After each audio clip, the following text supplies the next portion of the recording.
ఎవరైనా సరే ఆరోగ్యంగా ఉండాలంటే శుభ్రత పాటించాలి. మరి శుభ్రత కావాలంటే ఎలిం ప్రొడక్ట్స్ వాడాలి. ఎప్పుడన్నా సీన్‌లో లేకపోతే సెట్‌లో గాని మీరు డైరెక్టర్స్ విజన్‌ని కంటే కూడా డామినేట్ చేసి ఇలా చేస్తే బావుంటుందండి. నన్నొక్కసారి నమ్మండి అని అనుకోని చెప్పి కన్విన్స్ చేసిన సందర్భాలు ఉన్నాయా? అలా చెప్తాం. హ్మ్. సార్ అది ఇట్లా చేయమంటారా అని రిక్వెస్ట్‌లు అడగాలి. హ్మ్. కొంతమందికి ఆ డైరెక్టర్స్ కొంతమంది ఇగో ఉందనుకోండి. ఈగోయిజం నేను చెప్పిందే చేయాలని అనుకోండి. హ్మ్. సాధారణంగా అనరు ఎవరును. ఎందుకంటే బాగా వస్తుందంటే కానీ ఎవరు ఏదో కాదంటారు. ఒక సన్నివేశంలోనో, సినిమాలోనో మీ యాక్టింగ్ ఓవర్ షేడ్ అయిపోయిందంట కదా! మిగిలిన వాళ్ళెవ్వరిది కనపడలేదు. మీది మాత్రమే అసలు పవర్‌ఫుల్ అయిపోయింది. సో, మీకు వాళ్ళొచ్చి అట్లా చెప్పాల్సొస్తుంది. ఏముందమ్మా. కొంచెం మెలో డౌన్ అవ్వండి అని చెప్పాల్సొచ్చిందంట. ఒ ఆ ఒకటి సందర్భం ఏంటో మాకు చెప్పండి. ఒకటేం లేదమ్మా. ఏమి లేదు. ఓ సీన్‌లో ఉందనుకోండి. ఆ సీన్‌లో ఏ విధంగా చేస్తే మనం ఎప్పుడంటే పక్క క్యారెక్టర్ కంటే మనమే బాగా చేయాలని ఒక దృక్పథం కావాలి. మెయిన్ అది కదా! హ్మ్. ఇప్పుడు పక్క క్యారెక్టర్లు ఉన్నాయి. పక్క క్యారెక్టర్లు ఎవరికి ఉన్నప్పుడు వాళ్ళు బా చెయ్యాలి అనే ఎవరికాళ్ళే బాగా చేయాలి, డామినేట్ చేయాలి ఆ సీన్‌లో అనుకుంటుంటారు. నాది కూడా అంతే ఉండదు. నేను చేసే క్యారెక్టర్ అందరికంటే బాగోవాలనే ఉద్దేశంలో చేస్తా ఉంటాం. హ్మ్. అది చేసిన తర్వాత ఎవరి క్యారెక్టర్ హైలైట్ అవుద్దనేది మనం ఏం చెప్పలేము మరి. ఎప్పుడన్నా ఏ సినిమాలో జరిగింది చెప్పండి ఇది? ఎవరైనా వచ్చి ప్రతి సీన్‌లోను అదే ఉంటది. ఒక్క సినిమా అని కాదు. ప్రతి సీన్‌లో మేము చేసేది అంతే. మీకు బెస్ట్ డైరెక్టర్ నుంచి కాంప్లిమెంట్ ఎప్పుడు ఎవరిచ్చారు చెప్పండి? బెస్ట్ అందరూ బాగానమ్మా. విజేంద్ర ప్రసాద్ గారు హ్యాపీ, హ్మ్. బోయపాటి శ్రీను గారు హ్యాపీ, బాబీ గారు ఓకే, అను రాఘపూడి గారు మీకు వాళ్ళకి ఒక్కొక్క డైరెక్టర్‌తో మీకున్న అటాచ్‌మెంట్ గురించి చెప్పండి. పెద్ద పెద్ద సినిమాలు చాలా అంటే చేశారు బాగా మీరు. లైక్ చేస్తారమ్మా. ఎందుకంటే నా ఏజ్‌ని బట్టి ఈయన హ్మ్. ఏజ్‌లో వచ్చాడు బాగానే మనం చెప్పిన పని చేసుకుపోతాడు, అడ్జస్ట్ అవుతాడన్న ఒక భావం వాళ్ళలో ఉంది. హ్మ్. అందుకే నన్ను ఎవ్వరు కూడా ఏమి మాట తోలవటం గానీ, నన్ను ఏమని అనటం ఎప్పుడూ లేదు. హ్మ్. నేను కూడా వెళ్ళి వాళ్ళతో గౌరవంగా ఉంటాం. వాళ్ళు చిన్నవాళ్ళైనా గౌరవంగా మాట్లాడటం, మన పని మనం చూసుకోవటం, వెళ్ళిపోవటం.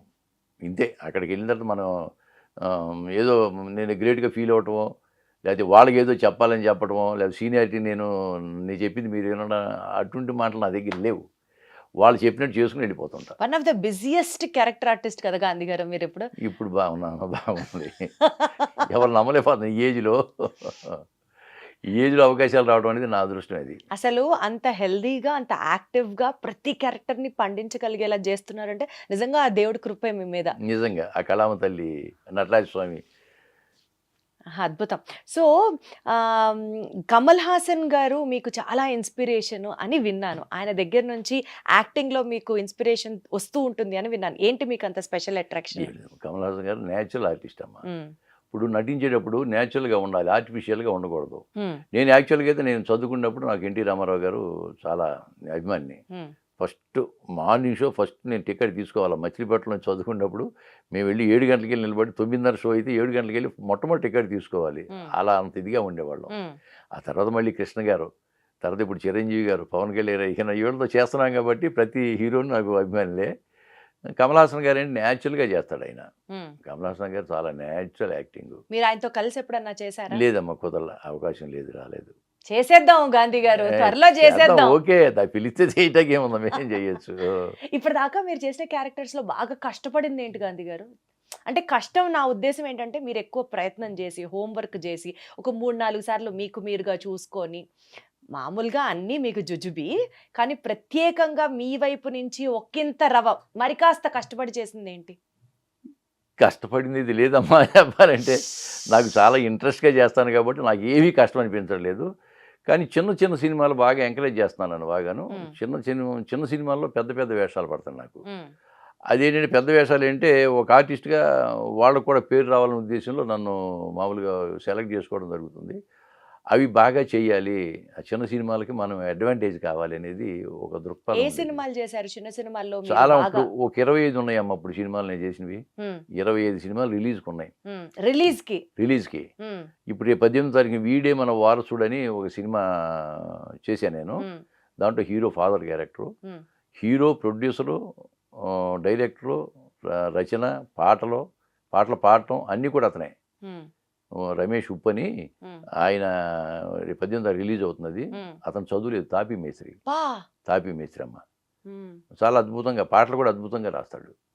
అతను అబ్బా! ఎంత ఎంత భగవంతుడిచ్చిన వరం అతనికి. వరం. దాంట్లో మంచి క్యారెక్టర్ చేశాను. హ్మ్. చాలా మంచి క్యారెక్టర్ అది ఇప్పుడు చేశాను. రిలీజ్‌కి రెడీగా ఉంది. 'వీడే రిలీజ్ మన రేపు 18వ వారసుడు'. తారీఖు రిలీజ్ ఉందమ్మా. హ్మ్. అలాగే 'కలివి వనం' అని ఈ మధ్య జగిత్యాల అడవుల్లో చేశాము. హ్మ్. రాజ్ నరేంద్ర గారు డైరెక్టర్ అయిన. హ్మ్.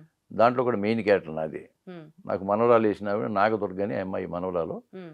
చెప్పండి నేను హీరో ఆయమ్మ హీరోయిన్ కింద లెక్క ఈ వయసులో కూడా మీరు హీరోగా చేశారా? అర్రర్రర్రర్రర్ర. అన్నాడు ఆయన, నువ్వే హీరో అన్నాడు. అంటే హీరో అంటే ఫైట్లు చేసేవాడు, డాన్సులు చేసేవాడు కాదమ్మా. ఆ, ఆ కథకి కథని ముందుండి నడిపించేవాడు. కరెక్ట్. మెయిన్ పాత్ర ఏదైతే అదే హీరో. ఏంటది ఆ సినిమా పేరు? కలివి వనం. కలివి వనం. అది కలివి. ఎప్పుడు రిలీజ్ అవుతుంది? అది నెక్స్ట్ మంత్ అంటున్నారు. ఓకే. అయిపోయింది, మొత్తం అంతా రెడీగా ఉంది, సెన్సార్కి వెళ్తుంది. అదొకటి మంచి సినిమా ఈ మధ్యకాలంలో చేసింది. ఇంకా చాలా ఉన్నాయి మా సినిమాలు రిలీజ్, చాలా ఉన్నాయి. 25 సినిమాలు రిలీజ్ కి రెడీగా ఉన్నాయి. బాలకృష్ణ గారితో, పవన్ కళ్యాణ్ గారితో సినిమాలు చేస్తున్నారు. ఇంకేం కావాలండి లైఫ్ లో మీకు? మీ గోల్ ఏంటి గాంధీ గారు? బాలకృష్ణ గారితో, పవన్ కళ్యాణ్ గారితో మొన్న ఈ ఓజీ చేసా 15 అదే రోజులు. 15 రోజులు డైరెక్ట్ గా ఆయనతోనే సీన్లు అన్నారు. ఆయనతో 3 సీన్లు ఉన్నాయమ్మా నాకు. ఎట్లా ఉంటారండి పెద్ద పెద్ద స్టార్స్, సపోర్టింగ్ యాక్టర్స్ చేసే వాళ్ళ దాంతో? అంటే యూజువలీ చెప్తూ ఉంటారు వీళ్ళు చాలా కలివిడిగా ఉంటారు, వీళ్ళు చాలా గ్రౌండెడ్ గా ఉంటారని. కానీ స్క్రీన్ మీద వాళ్ళని చూస్తే చాలా గంభీరంగా, హీరోయిక్ గా, అమ్మో ఇంత పెద్ద హీరోనా.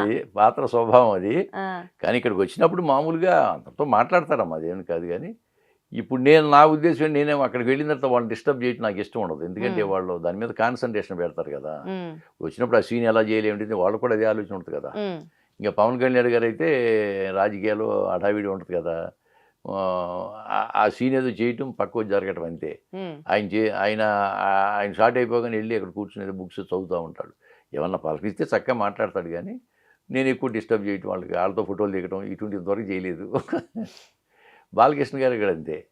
ఆయన వస్తాడు, డైరెక్ట్ ఏం చెప్తే అది చేస్తాడు. ఇంకా అది ఆయన ఓన్గా ఏం చెప్పడు అసలు. ఉమ్, డైరెక్టర్ గారు ఏం చెప్తే అది చేసుకుని పక్క జరుగుతాడు అంతే ఆయన. ఉమ్.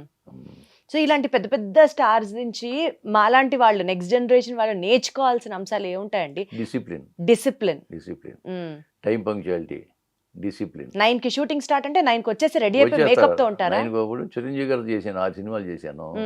చిరంజీవి గారు సెట్కి వచ్చాయంటే రాగానే ఆయన యాక్టివిటీ ఏంటి నేను గమనిస్తూ ఉంటా. వస్తాడు, క్యారవాన్లోకి వెళ్తారు, వెళ్ళగానే అసిస్టెంట్ డైరెక్టర్ సీన్ తీసుకెళ్తాడు. ఆయన మేకప్ సీన్ చదువుకుంటూ ఉంటాడు. చదువుకుని కిందకు వచ్చి ఒకసారి 2 సార్లు చూసుకుని చేసేస్తుంటాడు. మరి అన్ని 157 సినిమాలు చేసిన ఆయనే అంత డిసిప్లిన్గా చేస్తున్నప్పుడు నిన్న కాక మొన్న వచ్చిన వాళ్ళు మేము ఎలా చేయాలి? మీరేంటి, మీరు నిన్న కాక మొన్న వచ్చిన 150 సినిమాలు చేస్తారు కదా. సో బేసికల్ గా అండి, ఇదంతా యాక్టింగ్ అనేది డూ యూ థింక్ రియలీ ఈ జనరేషన్ యాక్టర్స్తో కనుక మీరు చూసి మాట్లాడాల్సి వస్తే, మీరు ఇప్పుడు ఆ తరం వాళ్ళని చూశారు, ఇప్పుడున్న యంగర్ జనరేషన్కి చూస్తున్నారు, ఈ జనరేషన్ ఇంకా నేర్చుకొని ఫోకస్ చేయాల్సిన అంశాలు మీ నోటీస్లో? ఏమీ లేదమ్మా.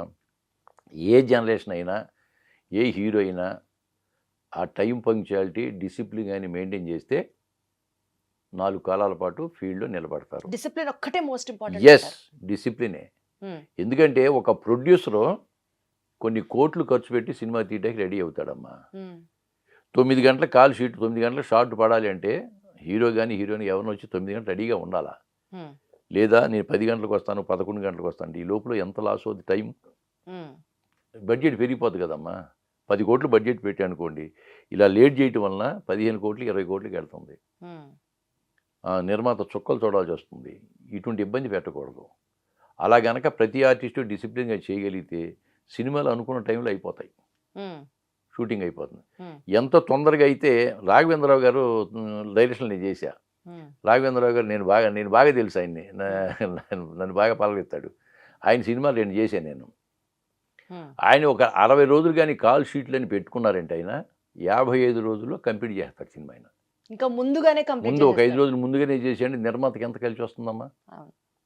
అది అంటే ప్రొడ్యూసర్ ఫ్రెండ్లీగా ప్లాన్ చేసుకొని చెయ్యాలి. చేస్తే నిర్మాతకి బాగుంటుంది. నిర్మాత పచ్చగా ఉంటే 10 మంది పచ్చగా ఉంటారు. అంతేగా, అది ఆ యూనిట్ అందరూ బాగుంటారు. అది. సో బేసికల్ గా మీ యాక్టింగ్ ఇప్పుడు ఎంత కాదనుకున్నా, ఇందాక మీరు అన్నట్లు స్టేజ్ మీద ఒకలాంటి యాక్టింగ్ చేయాలి, టీవీకి అయితే ఒక యాక్టింగ్ ఉండాలి, సినిమాకి అయితే ఇంకా రిఫైన్డ్ యాక్టింగ్ ఉండాలి.